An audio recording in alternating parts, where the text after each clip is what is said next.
Hello दोस्तों, स्वागत है आपका आपके अपने YouTube channel Raiveer Singh maths पर।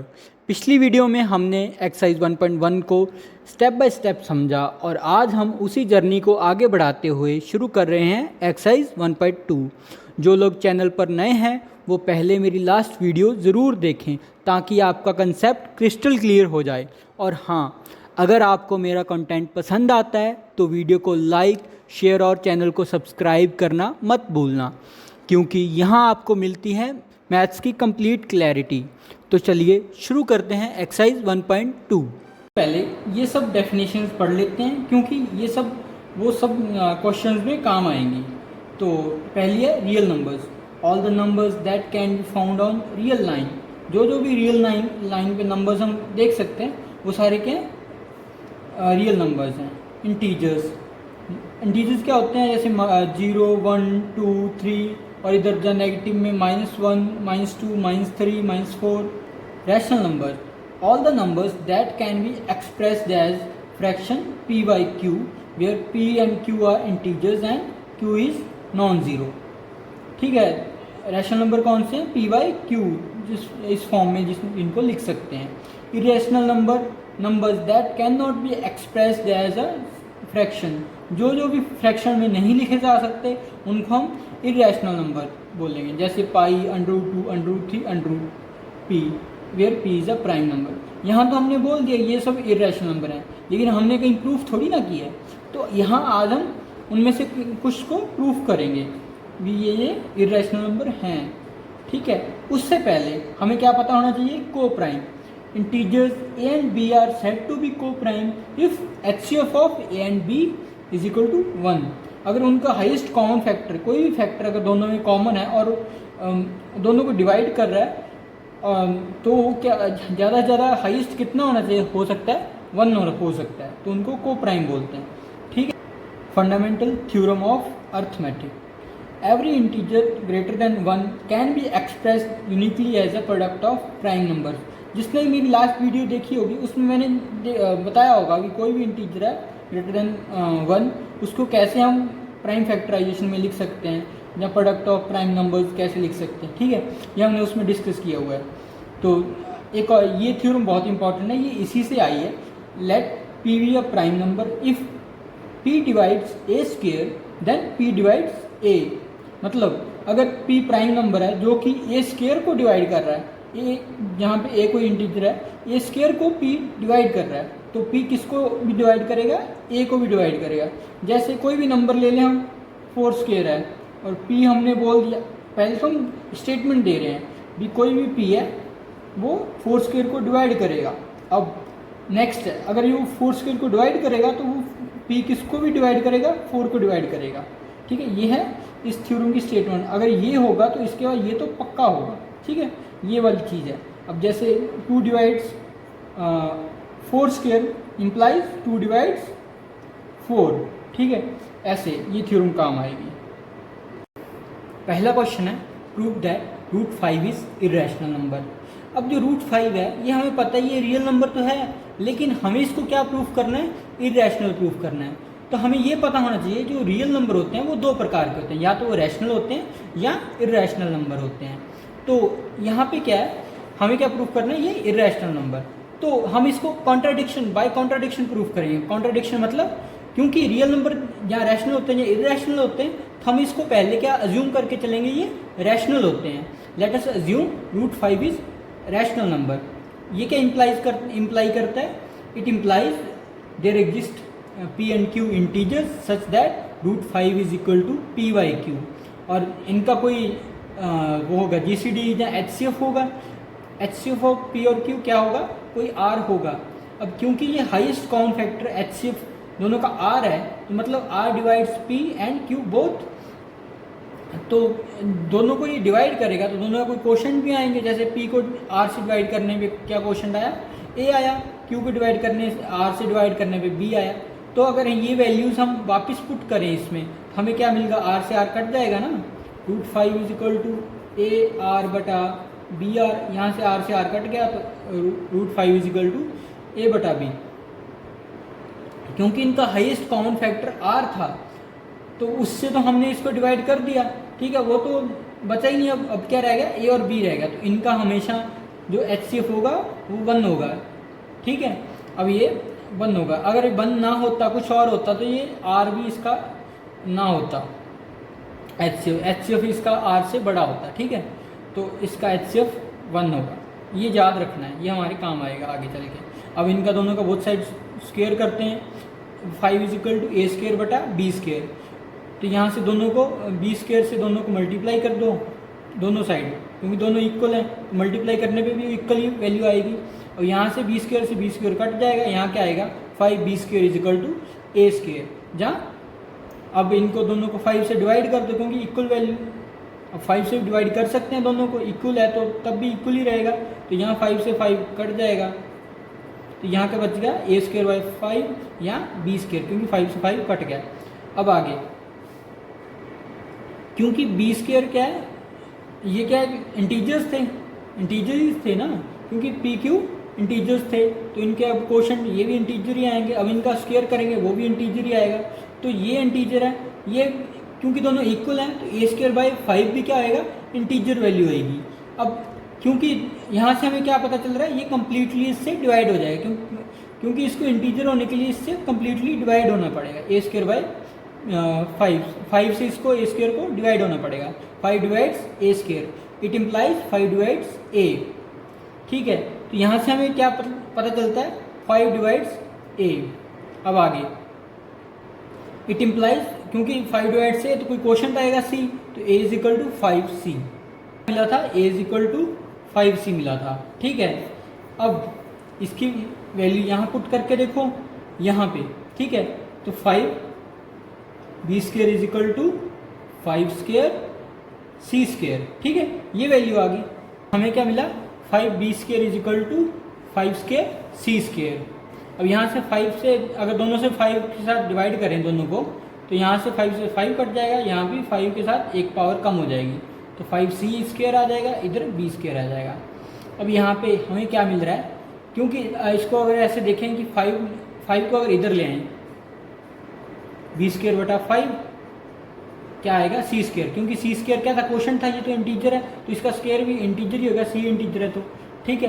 तो यहाँ से हमें क्या मिल रहा है, ये भी इंटीजर है, ये इंटीजर है, तो इसका मतलब क्या, कोई इंटीजर वैल्यू होगी, कोई रैशनल वैल्यू नहीं होगी, ठीक है। तो 5 किसको डिवाइड करेगा, इसका मतलब 5 b² को डिवाइड करेगा, 5 b² को डिवाइड करेगा। तो हमने थ्योरम पढ़ी है, उससे क्या मिला हमें, 5 divides b, 5 divides b। अब हमने पहले क्या पढ़ा था, 5 divides a, हमने दोनों फ्रॉम 1 and 2 हमें क्या मिला, 5 divides both a and b। लेकिन हमने पहले ही देखा था कि इनका GCD तो जहाँ HCF 1 था, तो यहाँ पे हमें क्या मिला, इनके कॉमन फैक्टर में तो 5 आ रहा है, जो इसका मतलब क्या है, इनका जो HCF है वो 1 नहीं होगा, जो कि कॉन्ट्रडिक्शन है, क्योंकि हमने पहले हमें मिल गया था कि इनका HCF 1 होना चाहिए। तो हमने जो पहले अज्यूम किया था वही गलत है, which is the contradiction. Our assumption was wrong, जो हमने अजम्पशन लिया था √5 इज रैशनल, वही गलत है। तो implies √5 is irrational number. Second question है, prove that 3 + 2 √ 5 is irrational number.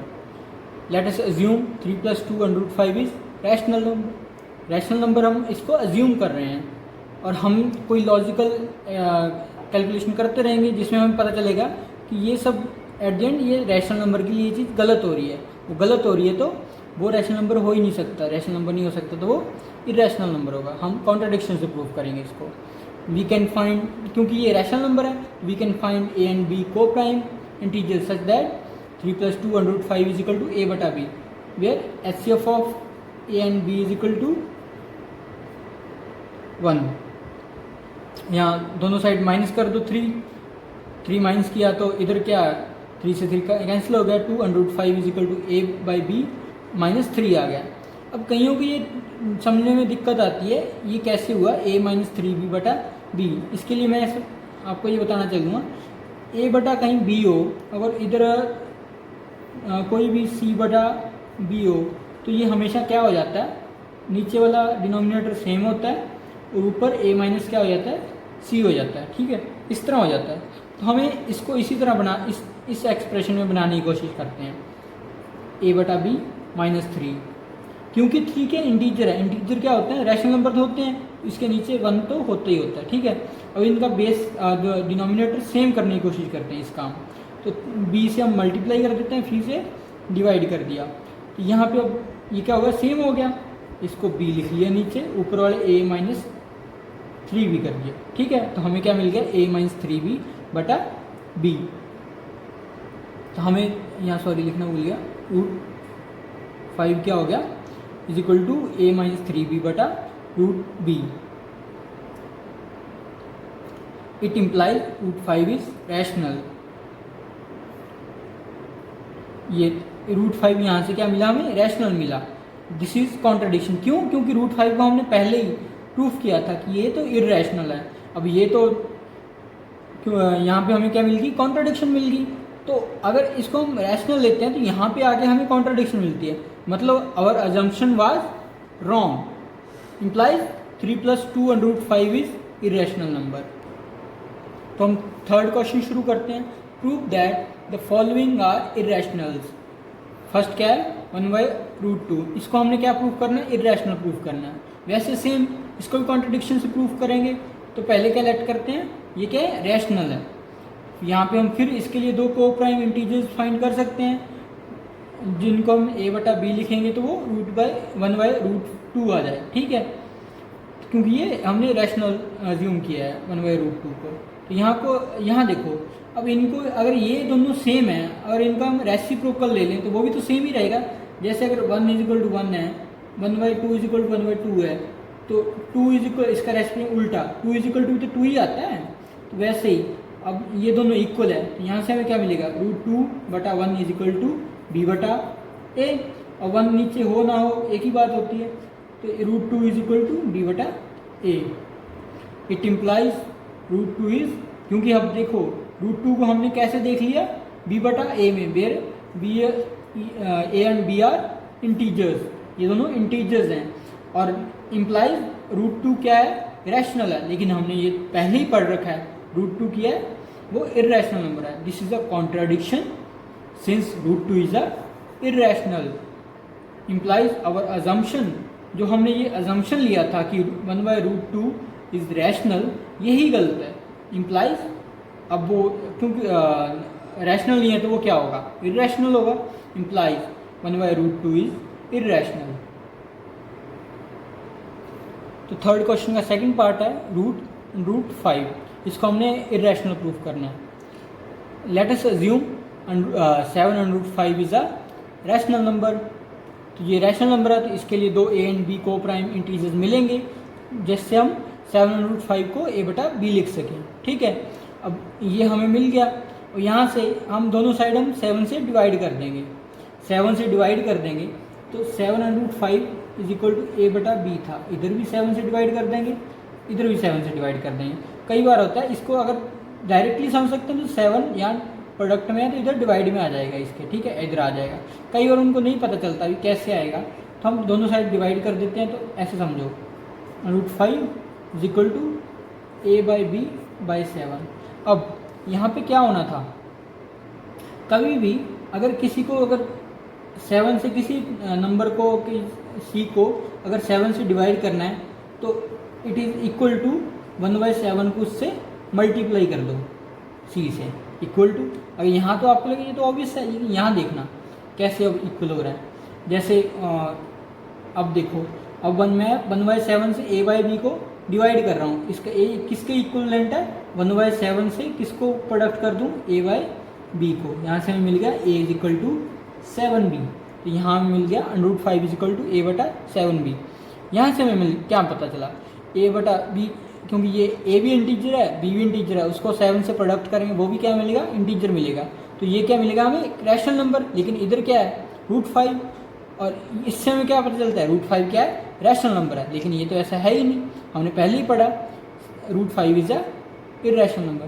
So this is a contradiction, our assumption was wrong, implies 7 and √5 is a irrational number.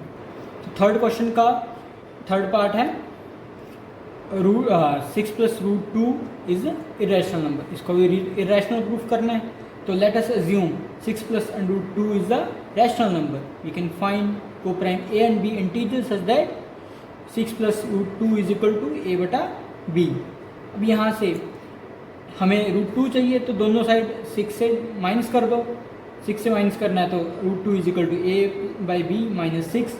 यहाँ से ये चीज़ नहीं समझ आ रही तो सिंपल वैसे ही उसकी तरह ए बाई बी था, 6 बी से प्रोडक्ट कर दो, बी से डिवाइड कर दो, दोनों डिनोमिनेटर सेम है तो ये एक ही आ जाएगा, ऊपर इनका सब्सट्रैक्शन हो जाएगा, दोनों सब्सट्रैक्ट हो जाएगा. ठीक है, ए माइनस 6 बी हो जाएगा ऊपर. ठीक है, यहाँ से हमें ये मिला क्योंकि ए इंटीजर है, माइनस 6 बी ये भी इंटीजर है तो माइनस करेंगे ये भी इंटीजर आएगा, बी है ही इंटीजर तो दोनों ए दिस बाय दिस क्या हो जाएगा, रैशनल नंबर हो जाएगा क्योंकि दोनों ऊपर डिनोमिनेटर दोनों इंटीजर हैं. It implies root 2 is rational.